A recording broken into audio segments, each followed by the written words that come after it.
제가 오늘 여러분들한테 이제 설명드릴 부분은 뭐 설명이라기보다는 사회 선배로서 제가 어떻게 보면 여러분들이 고등학교를 졸업해서 대학교를 가고 나면 사회에 이제 진출했을 때 여러분들이 이제 저희 보안 쪽으로 오게 되면 특히나 사이버 보안의 네트워크 쪽에 오시게 된다면 글로벌 보안교육이라고 하죠. 이게 글로벌 보안교육에 시스템 엔지니어가 되려면 어떻게 준비를 하나요? 이런 주제를 가지고 여러분들한테 말씀드리고 싶은 것 중에 하나인데 어쨌든 간에 돈도 벌고 싶고 그 다음에 이쪽이 좀 어떻게 보면 핫한 기술 분야인 것 같아서 지원을 하셨다고 이렇게 말씀하셨는데 제가 말씀드리고 싶은 부분은 뭐냐면 이 IT 쪽에 여러분들이 어쨌든 간에 여기에 선택한 여러 쪽들이 있겠지만 현재 IT 쪽의 분야에서 가장 핫한 부분이 뭐냐면 AI가 있겠죠. 최근에. 그래서 AI도 있고 또 뭐가 있겠어요? AWS 같은 클라우드 쪽에 분야도 있을 거고 그 다음에 또 하나가 뭐냐면 여러분들이 지금 사이버 보안과에 계시지만 이 사이버 보안 분야가 굉장히 이 IT 분야에서는 굉장히 핫한 그런 분야라고 말씀드릴 수가 있겠습니다. 그래서 크게 요즘 앞으로 뭐 10년, 20년 후에 살아남을 기술 또는 핫한 어떤 그런 유망 직종에서 항상 오르내리는 그런 직종 또는 기술이 제가 말씀드린 AI일 수도 있고요. 그다음에 클라우드 쪽, 그다음에 사이버 보안 분야가 이렇게 있는 만큼 여러분들이 어떻게 보면 이제 그 미래의 어떤 여러 경우가 있을 테지만 그런 부분에 있어서 잘 선택했다라고 제가 말씀을 드릴 수가 있겠습니다. 그래서 여러분들이 앞으로 이제 고등학교 1학년이 2학년, 3학년 배우고 그 다음에 대학에 가실 분도 계시고 사회에 진출할 분도 계시는데 어쨌든 여러분들이 원하는 어떤 그런 직업, 원하는 업무에 대해서 어떻게 준비해야 될지 특히나 제가 오늘 말씀드릴 부분은 뭐냐면 이제 글로벌 보안 벤더의 시스템 엔지니어가 되기 위해서는 어떻게 해야 되는지에 대해서 제가 말씀드리는 이 자리에 섰고요. 따로 이렇게 준비한 건 별로 없습니다. 하지만 이제 제가 여기까지 오기 전까지에 대한 제 얘기를 여러분들한테 말씀드리는 게 사회 선배로서 이렇게 좀 더 여러분들 도움이 될 것 같아서 이렇게 준비를 해봤습니다. 시스템 엔지니어 혹시 들어보신 분 계십니까? 실제적으로 이 여러 기술 쪽에 보시게 되면 엔지니어라는 건 잘 알고 계시겠지만 개발자도 있고요, 개발 엔지니어도 있고 그 다음에 저와 같은 시스템 엔지니어도 있고 또는 세일즈 엔지니어라고 얘기합니다. 그러니까 어떤 세일즈 업무만 하는 게 아니라 말 그대로 보안 제품을 팔기 위해서 기술적인 그런 얘기를 할 수 있는 프레젠테이션이나 소개나 그래서 세일즈 엔지니어라고 얘기하기도 하고요. 그래서 저는 팔라스 네트워크스에서 저희 보안 프로덕트를 판매하기 위해서 고객들 또는 저희 파트너사 분들한테 저희 제품을 소개하거나 또는 저희 제품에 어떤 문제가 발생하거나 또는 저희 제품을 어떤 세미나나 소개할 때 그런 역할을 하는 것들이 시스템 엔지니어의 범주에 됩니다. 시스템 엔지니어가 개발자는 어떤 코드 개발, 프로그램 개발이 목적이라면 저는 글로벌 보안 벤더의 시스템 엔지니어는 저희 제품을 셀링하기 위해서 필요한 기술적인 내용들을 고객들한테 전달하는 거죠. 저희 제품을 팔기 위해서. 그래서 정보 전달할 때 기술적인 부분들을 지원해주는 부분이고 저희 실제 전문의께서는 영업이라고 얘기하셨죠. 세일즈 분들은 저희 제품을 고객들한테 팔게 하기 위한 전반적인 모든 업무를 하는 게 세일즈의 업무라고 보시면 될 것 같습니다. 이 보안을 놓고 보면 IT 안에서도 또 보안 영역이라는 부분들이 있잖아요. IT 영역도 굉장히 큽니다. 소프트웨어 개발, 그 다음에 인프라, 그 다음에 단말, 서버 굉장히 많죠. 보안도 분야가 굉장히 많습니다. 그래서 여러분들이 사이버 보안으로 들어왔지만 여기에서 파생되는 업무나 직종이나 이런 게 굉장히 많아요. 크게 말씀드리자면 사이버 보안 분야 영역 안에서도 어떻게 달라지냐면 보안 프로그램을 개발하는 여러분들이 개발자가 될 수가 있어요. 그래서 프로그래밍이나 이런 부분들 많이 아셔야 되겠죠.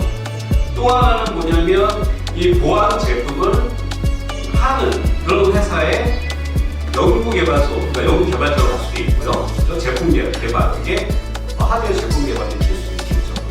그래서 그런 제품 개발하는 그런 연구대에 들어갈 수도 있고 또 하나는 그 제품이 완성된 제품을 가지고 이런 고객, 아까 제가 말씀드렸던 그 고객이 뭐 삼성전자, 현대 또는 요즘 얘기해서 네이버 이런 데에다가 보안 제품을 팔거나 또는 그들이 보안 제품 샀을 때 구축을 하더라고요. 여러분들이 지금 랩에서 하는 부분들처럼.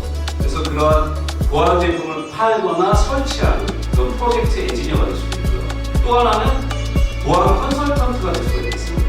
그래서 보안 컨설턴트라고 한다면 뭐 여러 가지 거기 되게 많은 능력들이 있지만 보안이라고 한다면 그게 네트워크, 그다음에 서버, 그다음에 클라우드, 그다음에 아까 SOC 영역들이 굉장히 많아요. 그래서 거기에 뒤따르는 용어가 시스템 엔지니어가 될 수 있고 개발자가 될 수 있고 또는 컨설턴트가 될 수도 있고 영업이 될 수 있죠.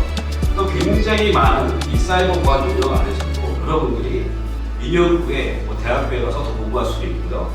아니면 사회에 진출해서 제가 말씀드린 이런 여러 가지 보안 분야 이런 쪽에 세일즈가 여러분들 될 수도 있고 개발자가 될 수도 있고 컨설턴트가 될 수도 있고 이런 로드맵이 굉장히 많이 있습니다. 그래서 여러분들 다시 한번 말씀드리겠지만 현재 이 우리나라들은 글로벌하게 가장 핫한 분야의 그런 공부를 여러분들이 들어와서 하게 된 기회가 굉장히 좋은 기회가 어떤 회사에 들어왔어요. 그러니까 뭐 이게 클라우드 보안 회사일 수도 있고 소프트웨어 개발 회사일 수도 있고 그 회사에 들어가게 된다면 여러분들은 여기에 일반적인 팀이 이렇게 구성이 되어 있고 여기 팀 안에서도 여러분들의 역할이 이렇게 구분 지어지고 자기가 원하는 팀에 들어갈 수 있다고 말씀드릴 수가 있겠습니다. 그래서 이렇게 되고 또 하나 빠진 게 있어요. 여기 HRM 파이낸스라고 해서 인사팀, 인사재무팀. 그래서 회사에서 중요한 게 뭐예요? 사람을 뽑은 사람들을 훈련시키고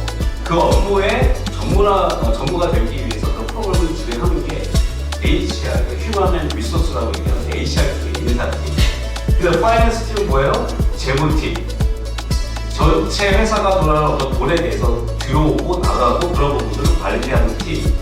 이게 이제 파이낸스 재무팀이라고 보시면 돼요. 그래서 이 부분은 여러분들이 HR하고 파이낸스는 여러분들의 어떤 그 전문 이런 거에 대해서는 좀 더 가기는 좀 동떨어진 그런 쪽 팀이라고 볼 수가 있겠죠. 근데 여기 나머지 부분에 대해서는 여러분들이 언제든 여러분들의 어떤 적성, 그 다음에 관심, 거기에 따라서 이 회사 내에서도 이렇게 여러 가지 팀으로 본인들이 선택을 갈 수가 있다는 말씀을 드릴 수가 있습니다. 시스템 엔지니어가 구체적으로 하는 일이 뭐냐? 저희 팔로알토 네트워크에서 보안 엔지니어 엔지니어라면 첫 번째가 뭐예요? 저희 제품에 대한 설명을 해야 되겠죠. 기술적으로. 누구한테? 고객사.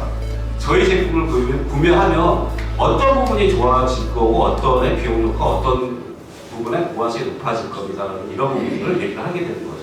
이게 역할이 시스템 엔지니어의 역할이에요. 또 뭐가 있냐면 보안 컨설턴트. 그러니까 저희 제품을 판단하는 얘기는 뭐예요? 기술을 알아야 되겠죠. 저희 제품은 방화벽 제품, 클라우드 제품 여러 가지 있지만 각각의 기술이 틀려요. 네트워크 보안도 알아야 되고 그런 기능이고 예를 들어 어떻게 바이러스가 들어오게 어떻게 탐지하는지 그리고 차단한다는 데 어떻게 차단하는지 그런 기능만 알아서는 안 됩니다. 이게 동작 원리라는 겁니다. 설정을 해서 설정도 중요하지만 이 설정을 할 때 이게 어떻게 내부적으로 동작되는지 알아야 진정한 시스템 엔지니어나 이런 부분들 설명해야 고객분들이 저희 제품을 구매하는 포인트가 되겠습니다. 그래서 여기에서 얘기하는 것들은 여러 가지 의미가 있지만 제품에 대한 보안과 이 기능이 되는 것들도 중요하지만 거기에 대한 이론, 원리를 알아야 되는 보안 컨설턴트 부분도 있고 그 다음에 문제 해결사. 저희 방화벽에 들어갔다는 얘기는 뭐냐면 방화벽에 여러분들 아시겠지만 하다 보면 컴퓨터도 하다 블루스크린 뜨잖아요. 그거 어떻게 돼요? 업무가 중단이 되죠. 저희 제품도 그런 경우가 많이 있어요. 그걸 장애라고 얘기해요. 그거 어떻게 돼요? 그때는 이제 반도체 라인이 들어가고 있는데 전체가 아니라 하나의 라인 저희 방화벽이 셧다운이라는 거 아시죠? 셧다운으로 미국티. 그러면 그 라인이 죽게 돼요. 통신이 안 되기 때문에 방화벽이 죽으면 인터넷 대응 안 돼요. 안 되죠. 거기 라인의 생산 공정에 통신이 안 되기 때문에 생산이 안 되게 되죠. 그럼 어떻게 돼요? 난리가 나는 거죠. 그럼 누굴 먼저 제일 먼저 불러요? 그 설치한 제품의 시스템 엔지니어를 먼저 전화합니다. 새벽이고 밤이고. 그러면 들어가게 되면 어떻게 돼요? 복구는 할 수가 있어요. 복근할 수도 있지만 원인 파악을 해야 돼요. 그럼 원인 파악을 하려면 어떻게 해야 돼요?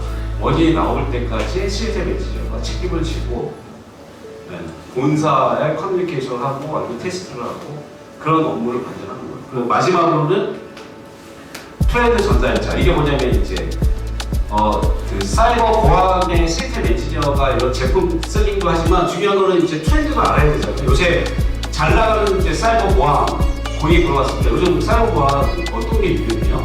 어떤 공격 캠페인이 요즘 랜섬웨어라고 하는데 랜섬웨어가 어떤 랜섬웨어가 있어요? 뭐 마키가 있어요? 아니면 뭐가 있어요?